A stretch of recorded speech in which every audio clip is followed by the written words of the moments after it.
Hello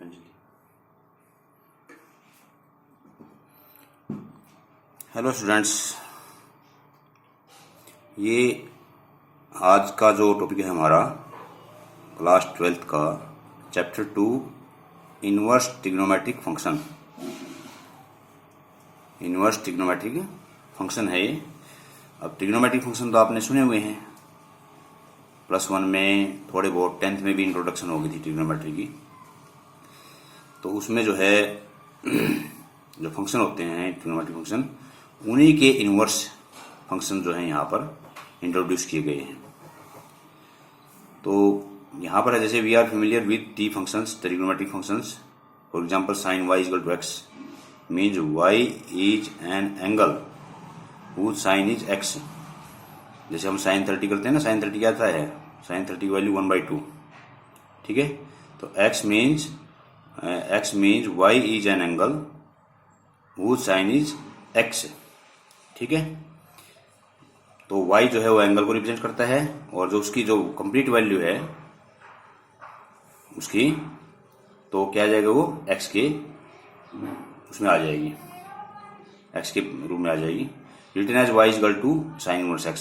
अब हम इसको अगर इनवर्स में कन्वर्ट करते हैं तो y equal to sine inverse x, इसको ऐसे लिखा जाता है। साइन इनवर्स ऊपर जो है -1 की पावर अगर दे करके हम जो इसको साइन इनवर्स x लिखते हैं, तो read as y equal to sine inverse x, इसको साइन इनवर्स x ही बोलेंगे। Similarly cos inverse x, tangent inverse x, cot inverse x, secant inverse x and cosecant inverse x as the inverse of cos x, tan x, cot x, secant x and cosecant x। जितनी भी हमारी 6 ratios होती हैं उन सब का जो inverse है वो ऐसे लिखा जाता है, ठीक है। ये कोई पावर नहीं है। अब यहाँ पर लिखा है मैंने CTM, commit to memory, sign inverse x must not be confused, ठीक है।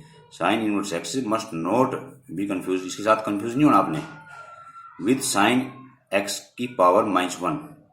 अब इसमें और इसमें बहुत डिफरेंस है, इसको हम ऐसे ही लिखेंगे, this can not be equal to 1/sin x। इसका मीनिंग 1/sin x है, जबकि इसका मीनिंग जो है साइन इनवर्स x ही रहेगा, ठीक है। तो इसके बारे में बात आती है, फिर हमने डोमेन और रेंज की तो बात की हुई है। तो यहाँ पर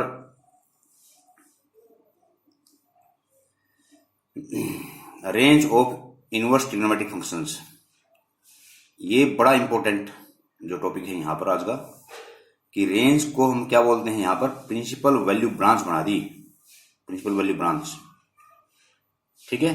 अब हमें पता है भाई साइन जो x है उसकी जो मैक्सिमम वैल्यू 1 होती है और मिनिमम -1 होती है, ठीक है।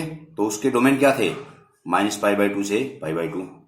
यहाँ पर ये उल्टा हो जाएगा, जो y equal to sine inverse x है उसके जो डोमेन है वो हो जाएंगे -1 1, और जो उसकी प्रिंसिपल वैल्यू ब्रांच है -π/2 से π/2। इस तरह से y equal to cos inverse x की -1 1 होती है, इसकी भी 0 से पाई हो गया, रेंज होगी इसकी।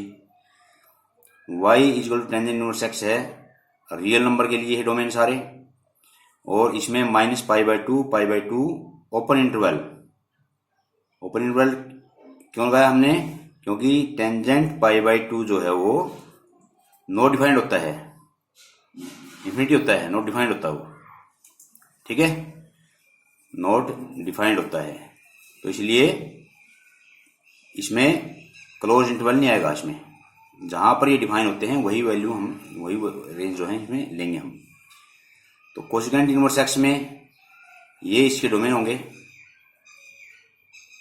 Open -infinity to 1 close, union 1 से इन्फिनिटी, ठीक है। और फिर इसकी जो है -π/2 कोस π/2, ये -0, क्योंकि 0 पर ये नॉट डिफाइंड हो जाएगा, इसलिए 0 जिस पर नॉट डिफाइंड होगा वो हम निकाल देंगे, ठीक है।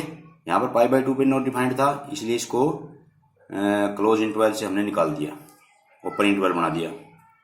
तो इसी तरह से सेकंड इनवर्स x की जो है 0π -π/2, और कोट इनवर्स x रियल है 0π 0 और 0π ओपन इंटरवल में, ठीक है। तो ये आ जाएगा आपका। तो एक बात और मैं आपको यहाँ पर बता दूं कि भाई जैसे मान ले हमने कि प्रिंसिपल वैल्यू ब्रांच ऐसे कैसे फिक्स की गई। तो प्रिंसिपल वैल्यू ब्रांच फिक्स की गई इस तरह से कि 4 क्वाड्रेंट है ये, देयर आर 4 क्वाड्रेंट। अब मान ले थोड़ा एग्जाम्पल मैं देता हूँ, बाकी आप ट्राई करके देख लेना। साइन इनवर्स एक्स की जो प्रिंसिपल वैल्यू ब्रांच है वो -π/2 से π/2 क्यों ली। अब इस तरफ चलते हैं हम, क्या आता है एंटी क्लॉकवाइज, इधर चलेंगे तो क्या आएगा क्लॉकवाइज। एंटी क्लॉकवाइज में पॉजिटिव वैल्यू होती है, क्लॉकवाइज में नेगेटिव वैल्यू होती है। तो हमने इसकी एक पॉजिटिव वैल्यू लेनी है और एक नेगेटिव वैल्यू लेनी है क्वाड्रेंट के हिसाब से। और जो उसके हाँ पॉजिटिव वैल्यू तो आप कहोगे कि भाई जैसे मान ले इसमें फर्स्ट में भी थी साइन और सेकंड में भी साइन पॉजिटिव होता है ऐसे। तो हमने फर्स्ट क्यों लिया। अब फर्स्ट तो कंपलसरी है सभी के लिए, फर्स्ट क्वाड्रेंट का जो है वो तो लेना ही लेना है, उसके अलावा नेगेटिव वैल्यू लेनी है। अब नेगेटिव कहाँ हुई, यहाँ हुई और यहाँ हुई।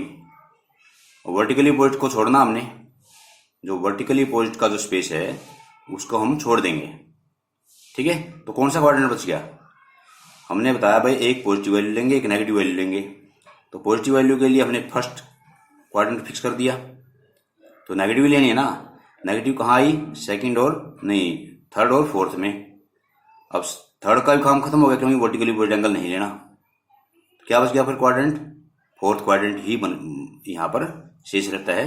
तो इसलिए -π/2 से π/2 इसकी जो है वो प्रिंसिपल वैल्यू ब्रांच बन जाएगी, ठीक है।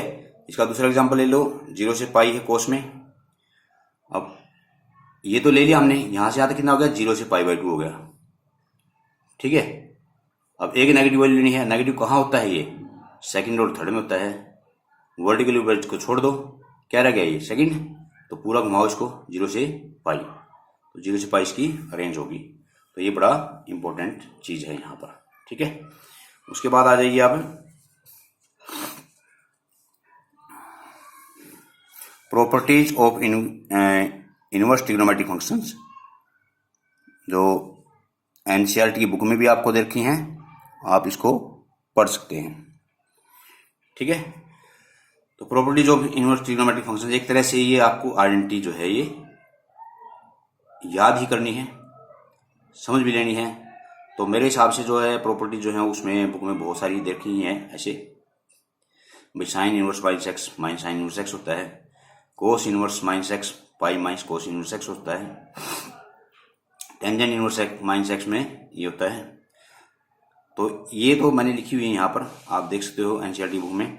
लेकिन मेन जो मुझे लगता है कि जहाँ पर जो ज़्यादा यूज होती हैं वो ये हैं, साइन इनवर्स एक्स प्लस में cos inverse x equal to π/2, tangent inverse x plus cot inverse x equal to π/2, secant inverse x plus में cosecant inverse x equal to π/2। उसके बाद वेरी इंपॉर्टेंट आइडेंटिटी है साइन इनवर्स एक्स प्लस में sine inverse y equal to sine inverse x √1 minus y square plus y √1 minus में x square. Cos inverse x plus में cos inverse y equal to cos inverse x y minus 1 minus x square का root into 1 minus y square का under root. ये very important है। Tangent inverse x plus में tangent inverse y equal to tangent inverse bracket x plus y 1 minus x y, जिसमें x भी positive होगा y positive होगा, लेकिन दोनों की जो प्रोडक्ट है वो नेगेटिव 0 से लेस आ सकती है। तो यहां पर जो है 2 टेंजेंट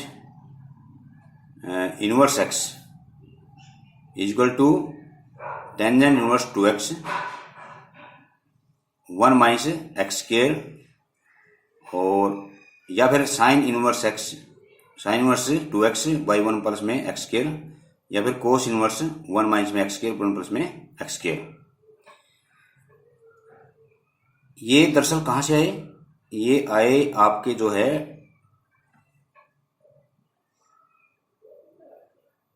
साइन 2x कोस 2x और टेंजेंट 2x के जो फॉर्मूले होते हैं टेंजेंट में, वहां से आई सारे के सारे, ठीक है। जैसे मान ले एग्जांपल दूं मैं, कोस 2x का फॉर्मूला क्या होता है, क्या cos 2x का फॉर्मूला एक, उनमें से 4 फॉर्मूले होते हैं इसके, तो उनमें से एक फॉर्मूला था 1 minus tangent square x divide by 1 plus में टेंजेंट स्क्वायर x। ऐसे ही साइन का फॉर्मूला होता है साइन 2x का 2 टेंजेंट x 1 प्लस में टेंजेंट स्क्वायर x। ऐसे ही टेंजेंट का तो होता ही है, tangent 2x equal to 2 tangent x 1 minus में टेंजेंट स्क्वायर x। तो ये सारे के सारे फॉर्मूले वहीं से आए हुए हैं, तो इसको हम कर सकते हैं। तो अभी आपको जो है मेन जो काम है आपका है प्रिंसिपल वैल्यू ब्रांच निकालने का। पहली एक्सरसाइज इसी ऊपर डिपेंड है। तो पहली एक्सरसाइज में हमने जो प्रिंसिपल वैल्यू ब्रांच निकालनी है, बहुत ईजी है निकालने के लिए, तो वही हम करके आपको दिखाते हैं थोड़ा सा, ताकि आपको समझ में आ जाए। तो यहाँ पर मैंने ये 4 क्वेश्चन मैंने आपके लिए लिखे हैं, ये देखो।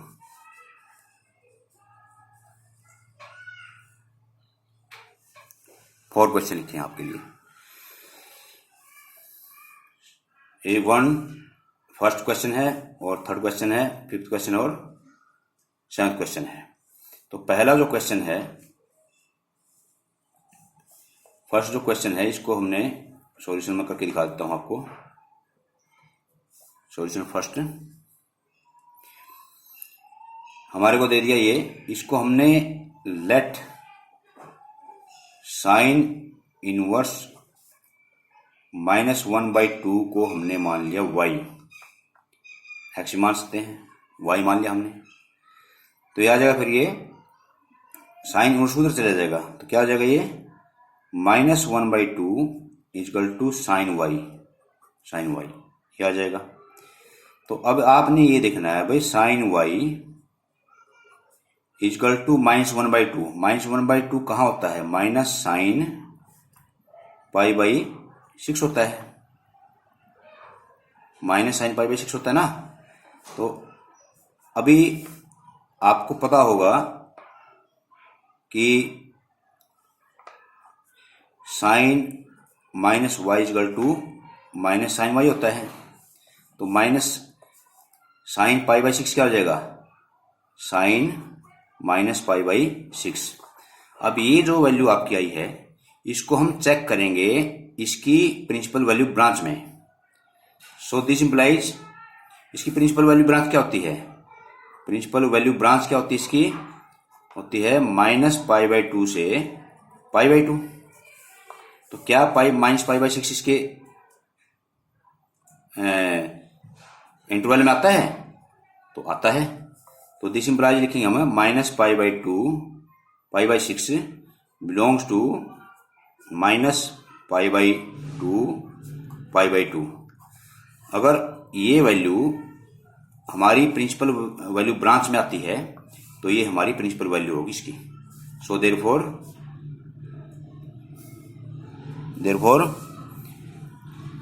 Principal value of sine inverse -1/2 is -π/6, ये हमारा आंसर होगा। ठीक है। इसी तरह से आप जैसे मान लीजिए फिफ्थ क्वेश्चन को ले लीजिए, इसमें भी लेट कर लिया हमने, let cos inverse -1/2 equal to y ले लिया। तो ये क्या आ जाएगा फिर, ये कोस y इजकल टू -1/2। अब इसमें आप कोस में 1/2 की वैल्यू सोचिए क्या होती है। कोस में 1/2 की वैल्यू क्या होगी, माइनस कोस π/3, माइनस कोस π/3। अब आपको पता होगा कि साइन माइनस थीटा तो होता है माइनस साइन थीटा, ठीक है। लेकिन कोस में ऐसा नहीं होता, क्योंकि कोस माइनस थीटा तो कोस थीटा हो जाता है। तो इसका मतलब ये तो कंप्लीटली नेगेटिव उसमें जाएगा। तो ये कैसे होगा फिर, ये इसको अगर हमने पॉजिटिव में बनाना है तो क्या करेंगे हम, कोस पाई माइनस π/3, क्योंकि कहाँ होता है ये, सेकंड क्वाड्रेंट में नेगेटिव होता है। ठीक है। तो ये आ जाएगा कोस पाई माइनस π/3 इक्वल टू कोस 2π/3। और ये जो वैल्यू आपकी आएगी, इसको आपने चेक करना है इसकी इंटरवल में।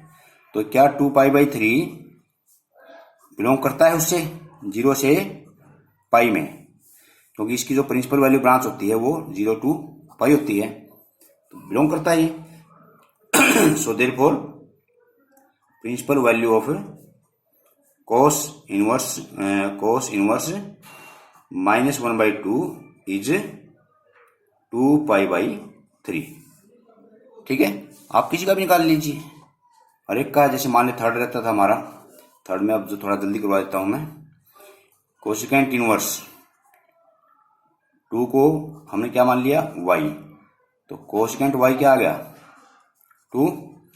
कोसिकेंट y क्या आ गया भाई, 2 आ गया। तो यहां पर फिर ये 2 कहां होता है, ये कहां होता है बताओ,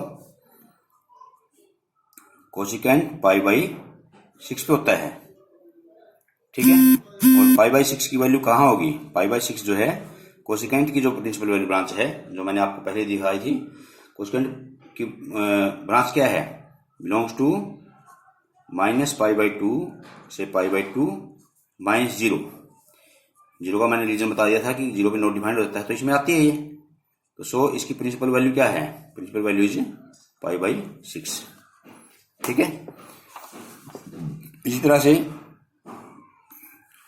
जो रहता है हमारा 7th question, secant inverse 2/√3 equal to y मान लिया हमने, तो सिकेंट y क्या आया, सिकेंट y आया बेटा 2/√3। अब इसको ऑब्जर्व करके देखो कहाँ है, सिकेंट y है सिकेंट पाई/6 पे, क्योंकि कोस पाई/3 जो है वो √3/2 होता है, तो उसका रेसिप्रोकल है यहाँ पर, ये आ जाएगा। तो अब आपको पता है कि सिकेंट का जो रेंज है वो क्या है, तो पाई/6 उसमें आती है कि नहीं आती, चेक करते हैं।